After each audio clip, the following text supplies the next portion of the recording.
सो गर्मियों का मौसम है और हम अगर जा रहे हैं पहाड़ों में घूमने ऋषिकेश। सो ऋषिकेश में अगर आप देखोगे तो बहुत सारी जगहें हैं घूमने के लिए। शहर में ही आपको बहुत सारे ऐसे घाट मिल जाएंगे जहाँ पे जाके आप स्नान कर सकते हो, जैसे कि परमार्थ निकेतन घाट करके एक जगह है जहाँ पे मतलब सारे श्रद्धालु आके डुबकी लगाते हैं और गंगा जी का स्नान करते हैं। और यहाँ पे स्पिरिचुअलिटी के लिए योगा सीखने का भी बहुत बढ़िया केंद्र है, या क्योंकि इसको कैपिटल ऑफ योगा बोला जाता है ऋषिकेश को। यहाँ पे बहुत सारे लोग दूर दूर से योगा सीखने आते हैं। और हमने देखा यहाँ पे लक्ष्मण झूला जो कि अभी उस पर काम चल रहा है, और वहाँ पे शाम को गंगा आरती भी होती है। हर हर घाट पे जाके आप देख सकते हो कि आरती होती है। और जैसे कि आप देख सकते हो कि हम फ्लिक्स बस जो कि इलेक्ट्रिक बस है उसके थ्रू गए थे दिल्ली से ऋषिकेश।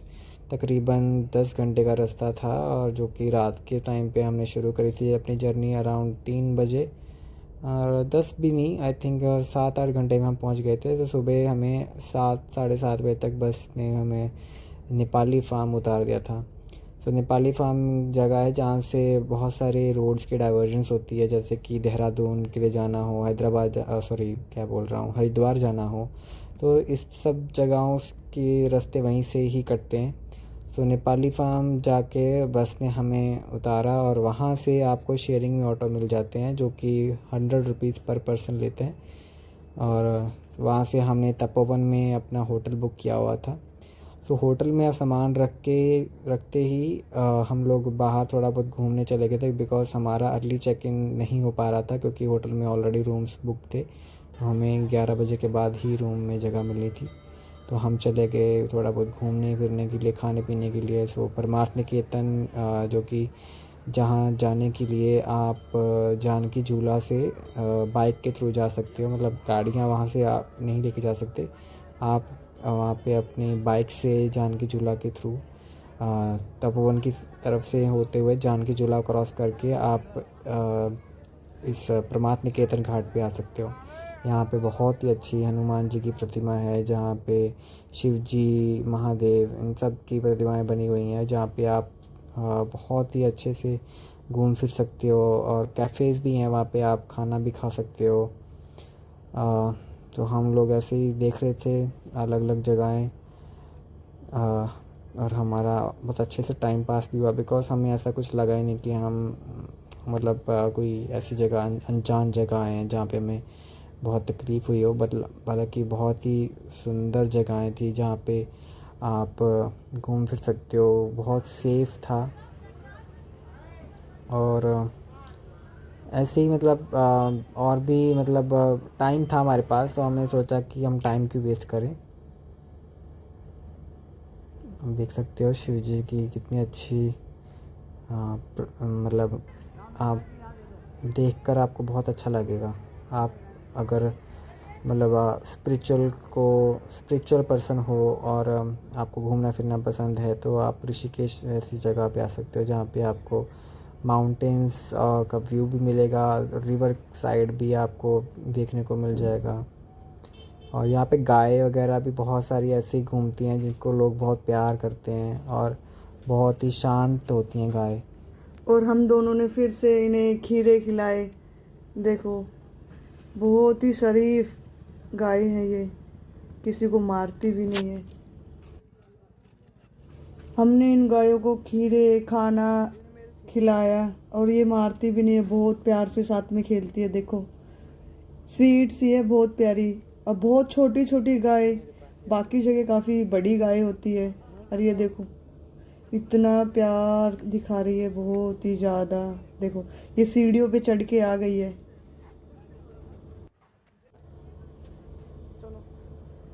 ये देखो, मैं और मेरे हस्बैंड दोनों कितने प्यार से खेल रहे हैं। ये मैं देखो, मारती भी नहीं है ये बिल्कुल भी, कितनी स्वीट। और अब ये एक सनसेट पॉइंट था, मतलब ऋषिकेश के आगे थोड़ा जाके जैसे गांव का एरिया आता है, जैसे केआर की करके गांव है, वहाँ पे आप बाइक लेके जा सकते हो। वहाँ पे ऊपर जाके बहुत अच्छा है व्यू देख सकते हो। पहाड़ों की तरफ जाके ऊपर, और बहुत ऊपर। वहाँ पे आपको नीचे पूरा ऋषिकेश, पूरा गंगा जी बहती हुई नज़र आएगी, और आप अच्छे से अपनी सेल्फीज़ वगैरह, फ़ोटोज़ वगैरह ले सकते हो। सनसेट है ऊपर की तरफ। मतलब सनसेट व्यू अच्छे से दिखता है। आपको अगर मतलब एक व्यू चाहिए होता है जैसे शाम को एक अच्छी सी जगह दे जैसे हो ना, जहाँ पे आपको ठंडी ठंडी हवा लगे और धूप भी होती है, और क्योंकि एकदम पहाड़ों के ऊपर हो तो धूप डायरेक्ट पड़ती है, बट साथ ही साथ ठंडी हवा भी बग रही होती है, तो बहुत ही अच्छा नज़ारा होता है ऊपर और जाके। ऊपर बैठ के मैगी खाने का तो अलग ही अपना मज़ा है काफ़ी, और हमने वहाँ पे मैगी भी खाई। हाँ, वैसे हम लोग मैगी ऐसा नहीं खाते हैं मतलब, क्योंकि मैगी अच्छी नहीं होती हमारी सेहत के लिए, बट हाँ अगर ऐसे वैसे घूमने गए हो तो नूडल्स के लिए, नूडल्स के तौर पे, क्योंकि मैगी बहुत ही आम मिल जाती है तो मज़ा आता है खाने का। गन्ने का रस भी। और फिर हम वापस आए, इवनिंग की आरती शुरू हो गई थी, फिर हमने गंगा किनारे आरती को ज्वाइन किया। ये देखो। ये हम शाम को राम झूला के तरफ से आए थे, और वहाँ पे बहुत मतलब अच्छे से श्रद्धालु होते हैं, बहुत सारे श्रद्धालु एक साथ इकट्ठे होके तो आरती करते हैं गंगा जी की। तो ये मतलब राम झूला की तरफ वाले घाट हैं जहाँ पे आरती होती है। ऐसे ही हर घाट पे अपने अपने घाट पे अब पहले तो मतलब मेन मेन घाटों पे ही होती थी, अब तकरीबन हर घाट पे आरती होती है शाम को। और हम लोग थोड़ा लेट हो गए थे तो हमने झूला से ही खड़े होके आरती के दर्शन करे थे। और नेक्स्ट डे हमने फिर इवनिंग में आरती ज्वाइन की और आरती भी की।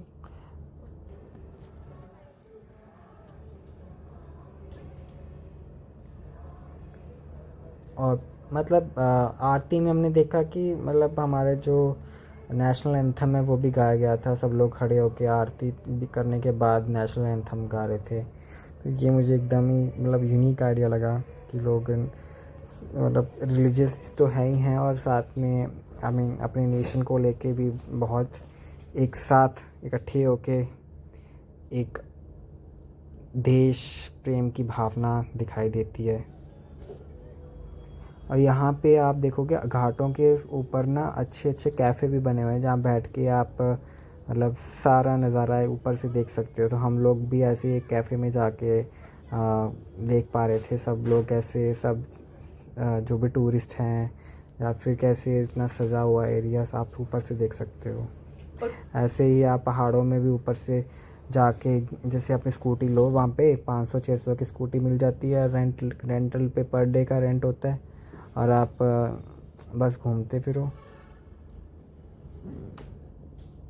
और फिर हमने कुछ गंगा किनारे फोटो शूट की, बहुत अच्छी अच्छी। और गंगा व्यूज़ काफ़ी ही सुंदर, बिल्कुल साफ क्लीन अप पानी, देखो कितना साफ है। और गंगा किनारे बैठ के बहुत ही सुकून मिलता है, बहुत ही सुकून। और सुबह सुबह वहाँ पे आई थिंक 7-8 बजे ही राफ्टिंग शुरू भी हो जाती है। आप राफ्टिंग करने भी जा सकते हो, और हम जैसे कि हमें इतना ज़्यादा शौक़ नहीं है राफ्टिंग का, तो हमें तो गंगा किनारे बैठ के गंगा जी के व्यू को देखने का मन कर रहा था, तो हम वहीं पे चले गए थे। बट अगर किसी को राफ्टिंग करनी है, जो एडवेंचरस मतलब कुछ लोग होते हैं जो कि एडवेंचर करना चाहते हैं, तो राफ्टिंग के भी ऑप्शंस हैं। हाँ हाँ, फिर हम थोड़ा दोपहर के टाइम पे हमें पता चला कि वहाँ पे एक गुरुद्वारा साहिब भी है, जो कि हेमकुंड साहिब जी की पार्ट तरफ से ही कमेटी में मतलब हेमकुंड साहिब की कमेटी की तरफ से मतलब ऋषिकेश में स्थापित किया गया गुरुद्वारा है, जहाँ पे लोग आके लंगर छक सकते। और फिर हम शाम के टाइम हम तपोवन की साइड जो घाट है जहाँ पे लक्ष्मण झूला भी बन रहा था, तो हम फिर उस तरफ गए। वहाँ पे भी मतलब अगर आप देखोगे बहुत सारे कैफ़ेज़ भी हैं, और मंदिर है, देखो सामने से बहुत बड़ा मंदिर है, वहाँ पे भी शाम को आरती होती है। आप इस तरफ देखोगे गंगा के किनारे, इस साइड भी आरती होती है, और उस साइड जो सामने मंदिर दिखता है वहाँ पे भी आरती हो रही होती है। सब मतलब जैसे जिसको जैसे सुविधा लगे वहाँ पे जिस घाट पे आप जिस घाट के पास हुआ वहीं जाके आप अपना मतलब यहाँ पे आरती में शामिल हो सकते हो। हमने भी वही कैफ़े में जाके थोड़ा बहुत खाया पिया, और फिर जैसे आरती की तैयारी शुरू हुई तो हम फिर वहाँ जाके बैठ गए। और हम देख रहे थे कि जब आरती हो रही थी जिस घाट पे हम थे उसी के सामने और भी बहुत सारे घाट थे, तो तकरीबन हमें पता चला कि ऋषिकेश में जितने भी घाट हैं तो शाम को अराउंड 5:30 बजे हर घाट पे आरती की जाती है। तो जो भी श्रद्धालु या जो भी टूरिस्ट मतलब अपनी अपनी लोकेशन पे, जैसे कोई किसी घाट के पास के होटल में रुका हुआ है या कोई किसी आश्रम में रुका हुआ है, तो वो बहुत ही आसानी से शाम की आरती में अपने पास वाले होटल के जस्ट नियर बाय जो भी घाट है वहाँ पे जाके आरती अटेंड कर सकते हैं, सो दैट लोगों को ज़्यादा परेशानी ना हो। तो शाम को आरती के बाद नेक्स्ट डे हम लोग फिर यहाँ पे ऋषिकेश में एक गोवा बीच करके जगह है, तो बेसिकली वहाँ पे आपको एक जैसे गोवा के बीच जैसी फीलिंग आएगी। मतलब रेत ही रेत है और किनारे पे साथ में समुद्र की जैसे नदी, विशाल नदी बह रही होती है और बहुत ठंडी ठंडी हवा चल रही होती है। तो आप बैठ के एक मॉर्निंग सीनरी एंजॉय कर सकते हो और लाइक नेचर को आप बहुत नज़दीक से देख सकते हो। और वहाँ पे मॉर्निंग में अगर आप योगा करते हो तो आपके लिए अगर आपको योगा आता है तो आप वहाँ पे कुछ आसनास प्रैक्टिस कर सकते हो। तो मैंने अपने चैलेंज के लिए कुछ आसनास प्रैक्टिस करे थे, जैसे कि मयूर आसन हो गया या फिर हाँ शीर्षासन तो नहीं मैंने किया, वैसे मैं मोस्टली शीर्षासन मुझे करना बहुत अच्छा लगता है। एंड लाइक बहुत सारे डिफरेंट आसनास हैं, तो बीच पे रह के योगा प्रैक्टिस करने का अपना ही एक अलग नज़ारा होता है। सो आई ट्राइड मयूर आसन, आई ट्राइड मतलब क्रो पोज, बक आसन बोलते हैं जिसको हम हिंदी में, तो क्रो पोज हो गया और वीरभद्रासन हो गया। बहुत ही लाइक डिफरेंट एक्टिविटीज़ करी थी। ज़रूरी नहीं है कि आपको ऋषिकेश में आके रिवर राफ्टिंग और या फिर ये बहुत सारे एडवेंचर स्पोर्ट्स ही करनी होती है। आप बस नेचर में आके बैठिए, आप अपने शहर के शोर शराबे से बाहर एक खुली वादियों में घूमने का एक अलग ही नज़ारा होता है।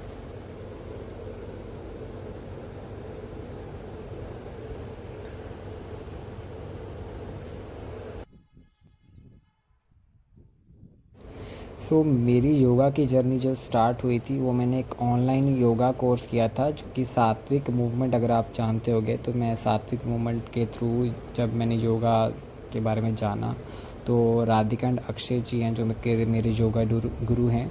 उन्होंने लाइक बिगिनर से लेके एडवांस योगा सीरीज़ के कोर्सेज प्रोवाइड कर रखे हैं।